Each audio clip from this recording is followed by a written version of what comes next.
Welcome back, everyone. Michael here with Offshore Citizen. We had one of our clients, friends, regular viewers, Jose, ask for me to discuss the metaverse and what's going on with that. And so today I'm going to discuss a little bit about what is the metaverse, why you should care, what kind of the hype is, hopefully try and separate, in my opinion at least, the hype from the reality, show you where there is kind of money to be made, opportunities, etc. And we're going to dive in right now. Before we do, if you haven't already, please hit the subscribe button, hit the all notifications. If you like the video, give it a thumbs up. And if you'd like help with the topics that we work on here, which is our international tax optimization, forming companies, opening bank accounts, getting residencies, citizenships, etc., please reach out to me. You can book a call, calendly.com/Michael-Rosmer, link in the description below, or send a message to our websites, offshorecitizen.net and offshorecapitalist.com. Okay, so, there's lots of hype around Metaverse right now. Facebook has even gone so far as to change their name to Meta and go all in on this concept of Metaverse. And so the question becomes, what is it? Is it just hype? Is it whatever? It's all over in the news, etc. What's going on here? We've got major companies across all sorts of brands, NVIDIA, I think I saw Adidas, Nike, all kinds of different organizations going into this in one way or another. So in short, let's start with the fact that metaverse means different things to different people, okay? There are some people who believe, hey, there will be a virtual world that all sorts of things will exist in through virtual reality, and it's going to be interoperable and across, everything will be kind of connected, etc. I tend to largely not believe in that narrative. I think that it's more like the idea of multiverses, meaning there's many metaverses, that different companies will create. And what is the idea here? The idea, is some sort of virtualized world. Now, if you think about it, we have primitive versions of this in video games today, right? What we don't have is particularly good virtual reality, and realistically, the virtual reality is still not at the stage that we would like for that to be a really great experience. Mark Zuckerberg has been going around doing various different presentations, etc., kind of showing off what Facebook is building, and this definitely plays into what Facebook was trying to accomplish when they bought Oculus Rift, which is, if you're not familiar, a pretty famous VR headset technology. And so they bought them for like $2 billion a number of years ago. If you listen to Mark, what he says is his reason for doing that is he believes that about every 10 years, I think his timing's maybe a bit off, but anyway, the computer navigation / form factor changes. So if you think about it, you had servers at one point, then you had personal computers, laptops, the internet, smartphones. Now what's post-smartphone? The idea is that it is VR, okay? Will everybody like VR? Who knows? But I think there's a lot of obvious applications once you get into it. And this is where things start to become interesting.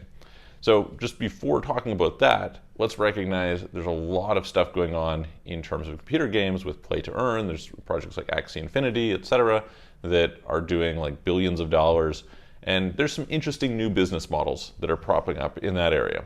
In addition to that, there's lots of virtual goods that are selling. And you don't have to buy into some modern narrative just to see that Fortnite sells more virtual clothes than most major clothing brands sell real clothes, which is kind of a nuts situation, right? You can realize that lots of people are paying for, items for their characters within this game.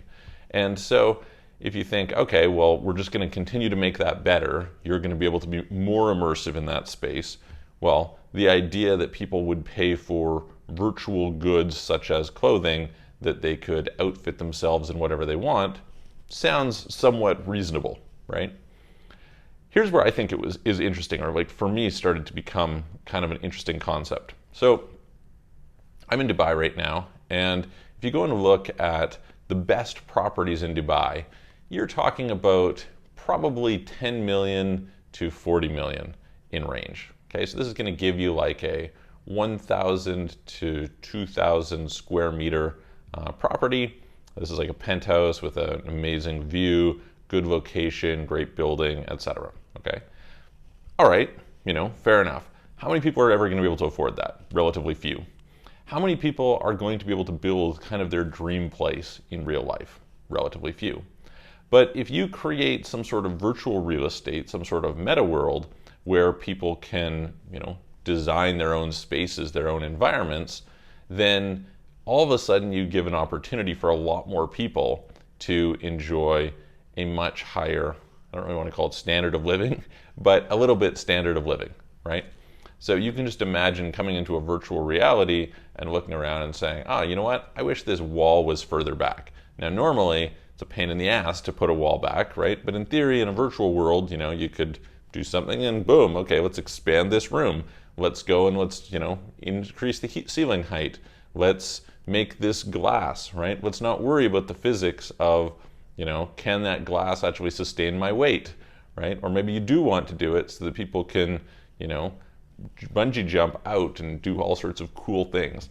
If you can create a world where you can build a lot of these things in a virtual sense that you can't have normally, this is very interesting as a use case for many people.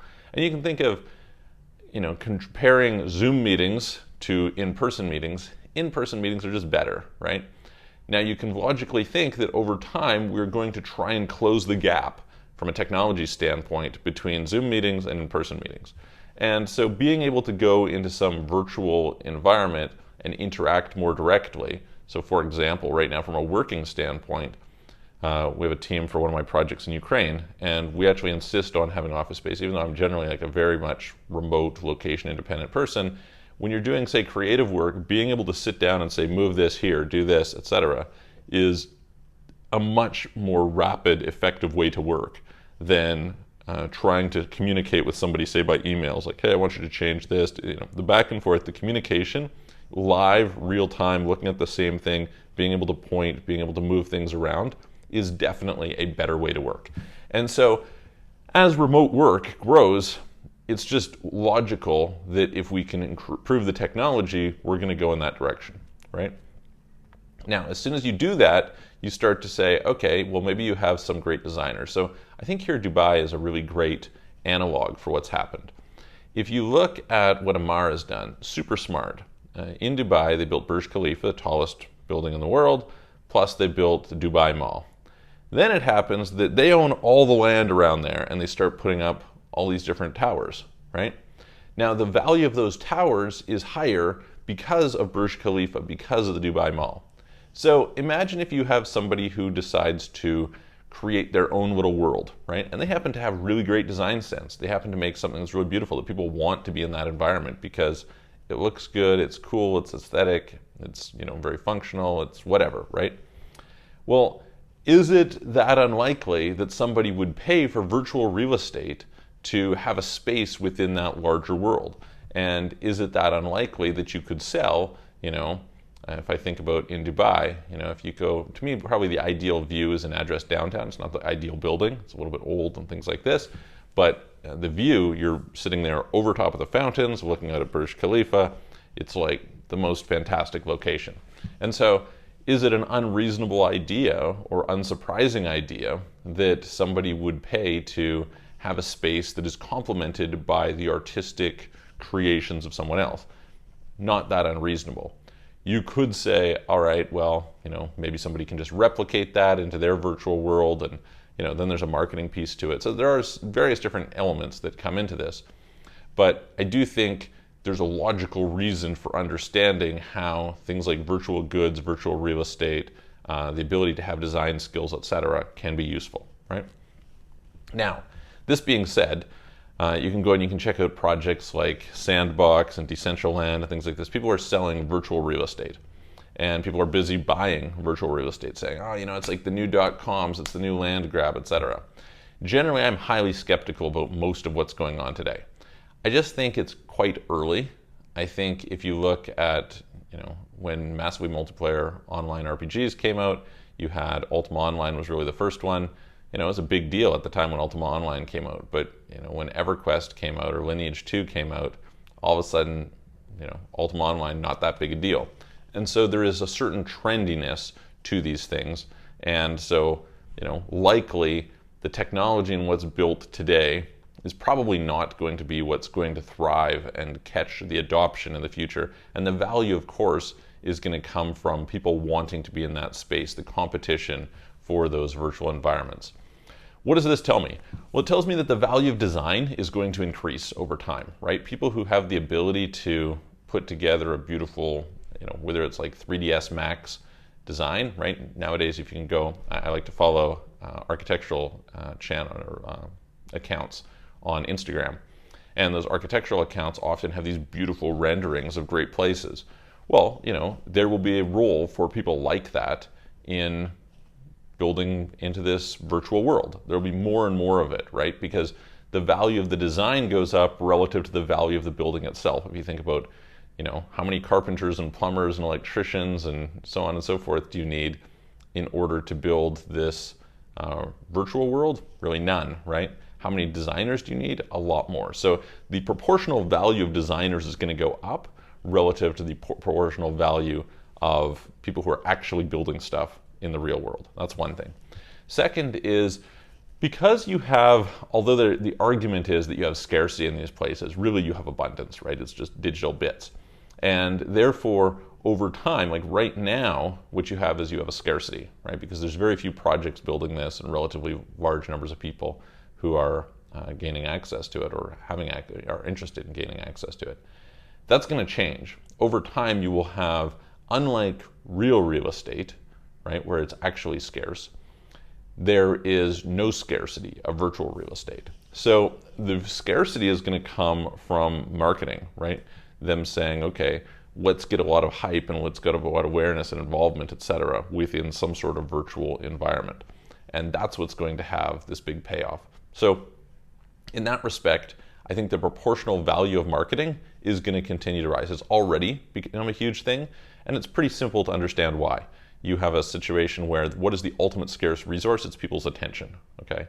And so those who can get the attention have a tremendous value in the future. So what is kind of my advice about that? Work increasingly on being good at marketing.